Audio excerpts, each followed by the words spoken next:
պայմանավորվում ենք ընդդիմադիրների հետ, որպեսզի արագ ձևավորենք ազգային ժողովը, որովհետև արդեն պետք է անցնենք բուն աշխատանքային ռեժիմին, նաև կառավարության ծրագիր, կառուցվածք պետք է քննարկել եւ մարդիկ ակնկալում են ավելի բովանդակային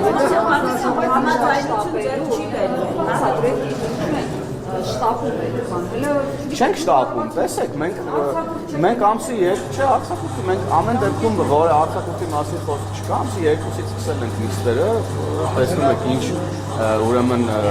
երկար են տևում, ոչ թե դրանց հոգնածուցիչ լինելու առումով, այլ զուտ, որ հնարավորինս արագ մենք անցնենք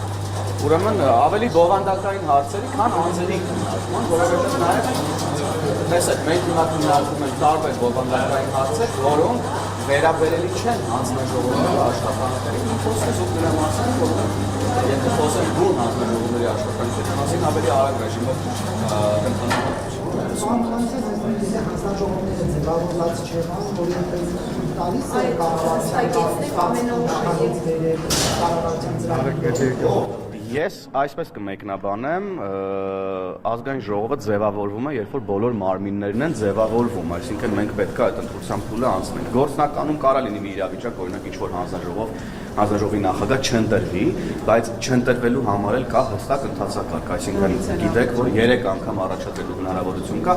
նոր կանոնակարգը հնարավորություն է տալիս անցնելու հաջորդ հարցին։ Մենք բոլոր այս փուլերը պետք է հաղթահարենք, որ համարենք ազգային ժողովը ձևավորված։ Այստեղ խնդիրներ չեն առաջանում, եթե հանձնաժողովները ձևավորված չլինեն եւ գա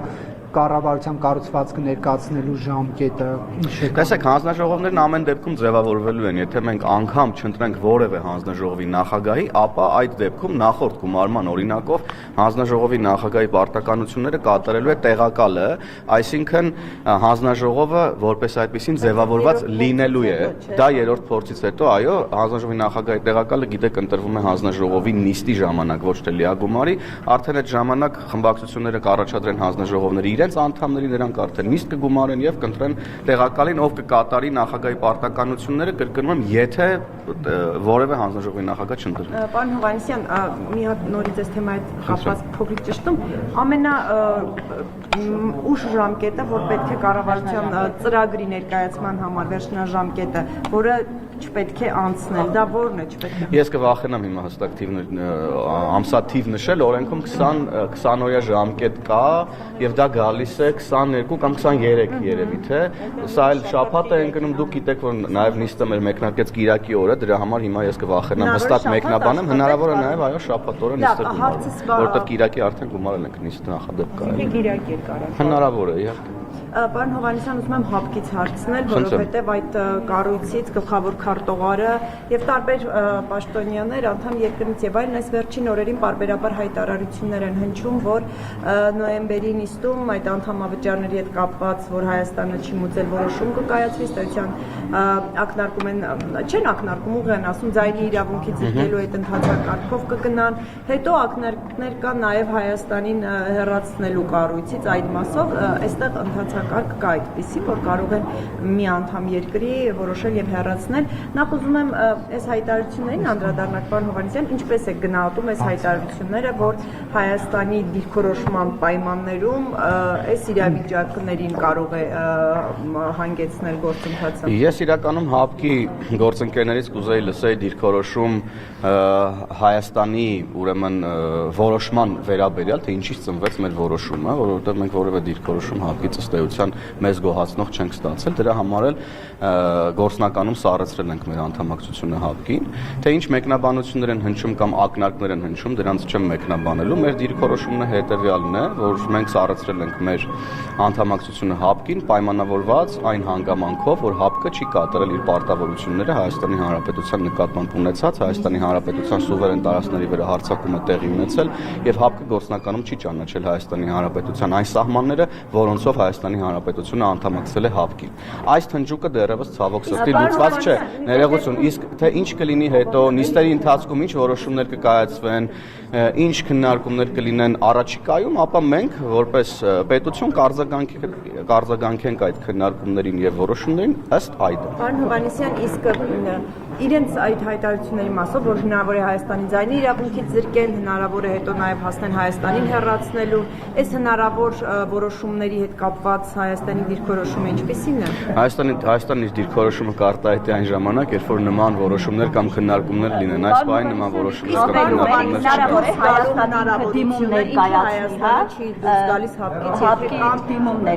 Մեր որոշումն է այս պահին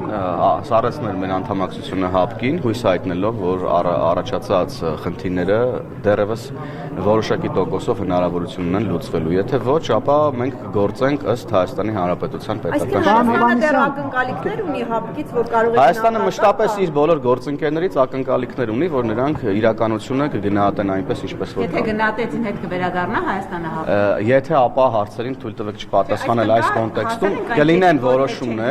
կլինեն որոշումներ, ես կարծում եմ ինչ-որ չափով անդառնալիության կետը հատել ենք այս առումով, բայց ես կրկնում եմ, որ մեր բոլոր գործընկերներից մենք ակնկալում ենք, որ նրանք իրականությանը կտան իրականությանը առնվազն մոտ գնահատականներ, իսկ ինչ կլինի հետո կախված է հետագա գործողություններից, որոշումներից եւ քննարկումներից։ Պարոն Հովհաննիսյան, նկատի ունեք, որ քաղաքական գնահատական տան Ադրբեջանի կողմից Հայաստանի տարածքները օկուպացնելուն Երևանը դեռ դրան է սպասում։ Լսեք, ավելի նաեւ քաղաքական գնահատական է առնում, բայց բացի քաղաքական գնահատականից, ՀԱՊԿ քաղաքական կառույց չի, ՀԱՊԿ անվտանգային կառույց է, ՀԱՊԿ քաղաքական կառույց չի, ՀԱՊԿ անվտանգային կառույց է, նա պետք է գնահատական տա հենց ՀԱՊԿ-ի գործողություններին, թե ինչով էին պայմանավորված ՀԱՊԿ-ի գործողությունները, երբ ՀԱՊԿ-ը չի ուրեմն աջակցում եւ չի կատարում իր պարտականությունները այն պետությանը, որը կոնկրետ սահմաններով անդամակցել է իրեն։ Սրա մասին է խոսքը։ Սա հիմա կկոչենք ինչ որտեղ քաղաքական գնահատական, կկոչենք մասնագիտական գնահատական, այսքան էլ կարևոր չէ։ Հովհաննիսյան, իսկ հաշվի առնելով այն հայտարարությունները, որ արդեն Վաշինգտոնյան համաձայնություններից հետո կան եւ այն իրավիճակը, որ ձևավորված է ստեյության խաղաղության հաստատման մասին եմ հարցնում, այս պայմաններում Հայաստանը որևէ անվտանգային կառույցի անդամակցելու անհրաժեշտություն տեսնում է, եթե անգամ այդ խնդիրները ՀԱՊԿ-ի հետ լուծվեն, կա նման անհրաժեշտություն, որ Հայաստանը ինչ-որ անվտանգային կառույցի անդամ լինի։ Մենք այս պահին նման հարց չենք քննարկում, երբեք չենք էլ քննարկել։ Այս պահին դուք տեսնում եք, որ Հայաստանի Հանրապետությունն ամեն բան անում է, որ ուրեմն սեփական ռազմաարդյունաբերություն ունենա, ինքը իր սեփական ուժերով, ունենալով տարբեր ռազմավարական գործընկերության պայմանագրեր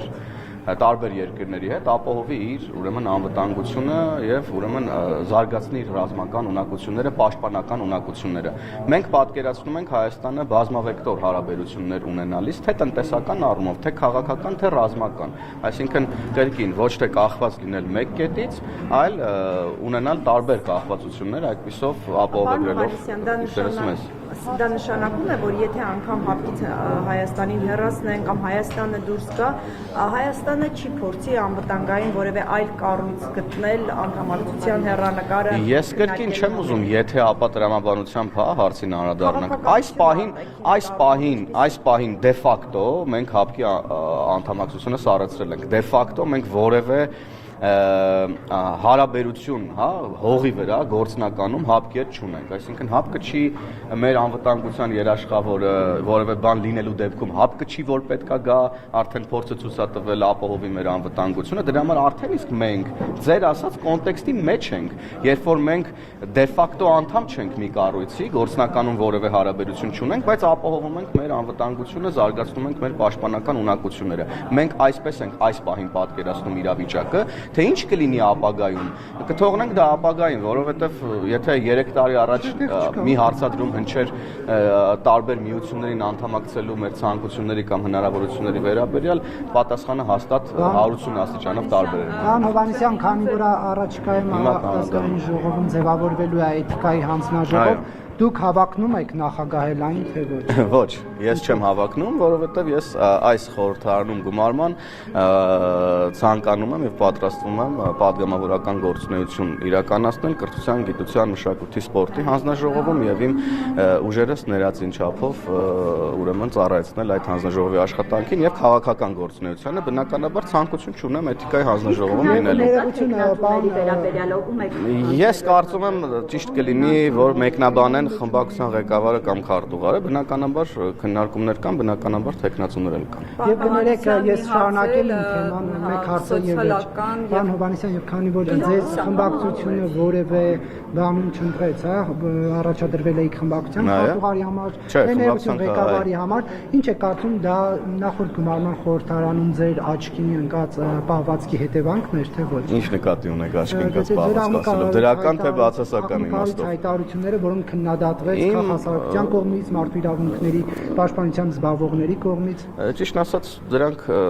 ոչ միանշանակ մեկնաբանություններ են հնչել ձեր կողմից նշված խմբերի կողմից, դրանց ժամանակին անդրադարձ եղել է խմբակ, ուրեմն հուսակցություն եղել է քննարկում եւ ընտրություն է կատարվել։ Չէ, շատ նորմալ է, տրամաբանական է, որ ունենք արժանի մի շարք գործընկերներ, այստեղ ենթատեքստեր եւ ուրեմն այլ դավադրություններ փնտրել բնավ պետք չէ։ Սոցիալական ոլորտից ավելի շատ մարդկային բարոյականության մասով եմ ուզում ձեզ հարցնել։ Սոցիալական ոլորտից ասացիք, օգտատեր Արկադի Կիրակոսյանի հրապարակած տեսանյութը այսպես շոկի ենթարկել հայ հանրությանը հերթական անգամ։ Այսպիսի տեսարաններ էր, թե ինչպիսի ծայրահեղ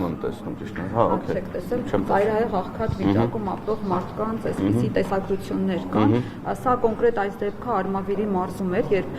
որդին ահավորված վիճակում էր եւ ի վիճակի չէր անգամ բժշկի դիմել, ու հանրությունը այսպես շոկի ենթարկվեց, որովհետեւ ձեր իշխանությունը խոստացել էր հաղթահարել ծայրահեղ աղքատություն, բայց 8 տարվա իշխանություն եք, սա դեռ մենք այսպիսի պատկեր եք ականատես լինում։ Դուք ինչ զգացողություններ եք ունենում, երբ նայում եք այս տեսարանը եւ երբ եք վերջապես հաղթահարելու աղքատությունը։ Բնականաբար նման տեսարան տեսնելուց շատ վատ զգացողություններ պետք է ունենանք, մարդկային զգացողության նկարագրել տեսնեն, անմարդկային զգացողություններ պետք է ունենանք։ Գիտեք, թվերը գիտեք վերջին տարիների վիճակագրությունների աղքատության շեմը նվազել է եւ նաեւ ծայրահեղ աղքատության շեմն է նվազել, պետքա ցավով արձանագրենք, որ այն ամբողջությամբ հաղթահարված չէ, բայց մեր ծրագրերն ուղղված են ուրեմն ծայրահեղ աղքատության շեմը զրոյացնելուն եւ աղքատության շեմը հնարավորինս նվազեցնելուն, եւ մենք այդ ուղղությամբ բազմաթիվ ծրագրեր ունենք, որոնք իրականացվում են։ Հերիք են այդ ծրագրերը, կարծում եմ ոչ, ելի պետքա ծրագրեր անեն, լավ են իրականացվում այդ ծրագրերը, միշտ կարելի է ավելի լավ իրականացնել այդ ծրագրերը,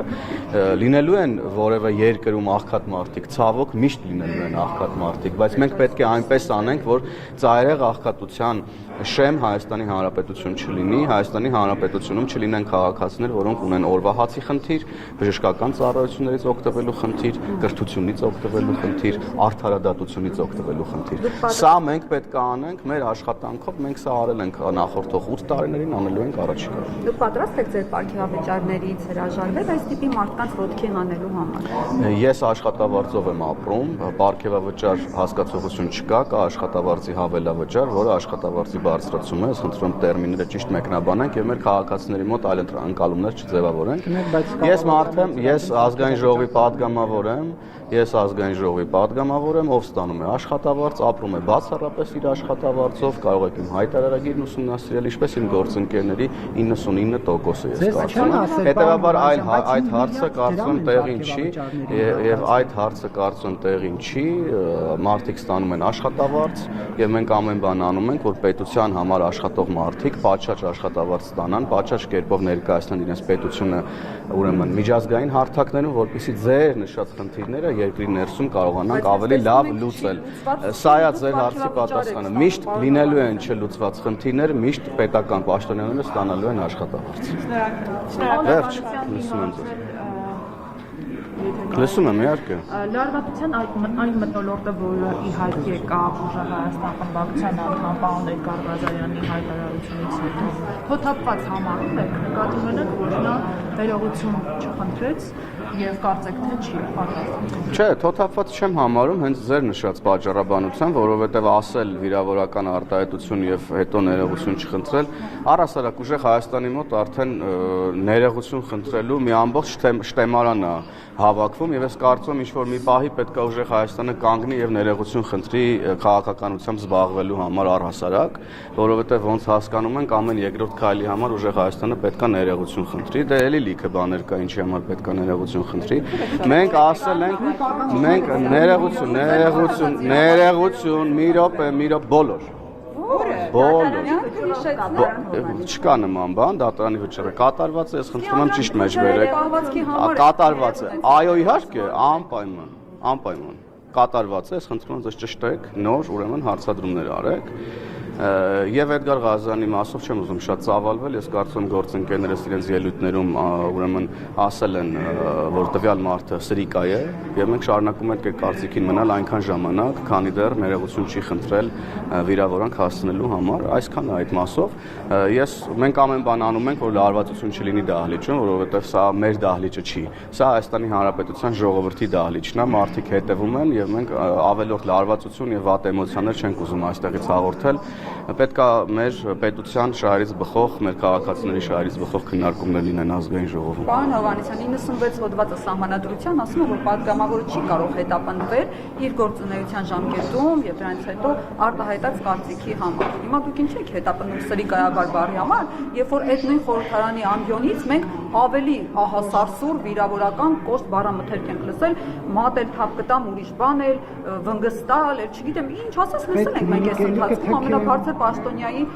շուրթերից ձեր քաղաքական դիակի մնացորդները կհանեմ, չգիտեմ, այս տիպի բաներ լսել ենք։ Քաղաքացիական պայմանագիր խմբակցության անդամների կամ կառավարության ներկայացուցիչների, կուսակցության անդամների կողմից հնչած արտահայտությունների համար բոլոր տվյալ անձինք արտահայտվել են, մեկնաբանել են եւ նաեւ ներողություն են խնդրել դրա համար։ Մեր կուսակցությունում կա էթիկայի դե, որ գնաք ուսումնասիրեք ձեր արած արտահայտություններին հաջորդող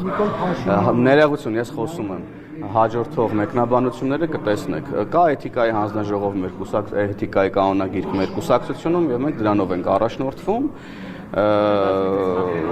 Խախտվել է եւ խախտումների համար էլ կուսակցություն դա ներկուսակցական հարց է։ Դուք գնացեք այլ կուսակցություններին հարցրեք, թե իրենց էթիկայի ուրեմն կանոնագիրքը ուր է ընդհանրապես։ Իսկ ինչ վերաբերում է, որ ասում եք քաղաքականապես հետապնդում եք մարդուն, падգամավորն իր ուրեմն արտահայտությունների կամ կարծիքի համար չի կարող հետապնդվել, մենք որևէ մեկին չեք հետապնդում։ Մենք ուրեմն արձագանքում ենք վիրավորական արտահայտությանը, որը հնչել է ազգային ժողովում եւ ես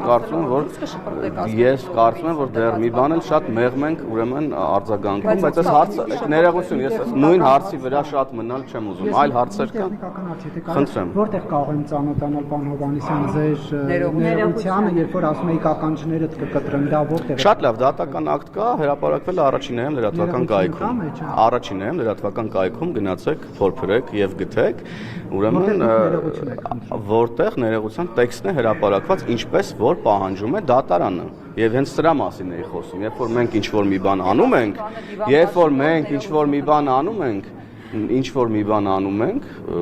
մենք դրա համար ներողություն ենք խնդրում։ Դա իհարկե չի նշանակում, օրինակ այս դեպքում, որ մենք փոշմանում ենք մեր արածի համար, մենք այս դեպքում կատարում ենք ուրեմն դատական վճիռը։ Շնորհակալություն, հաջողություն։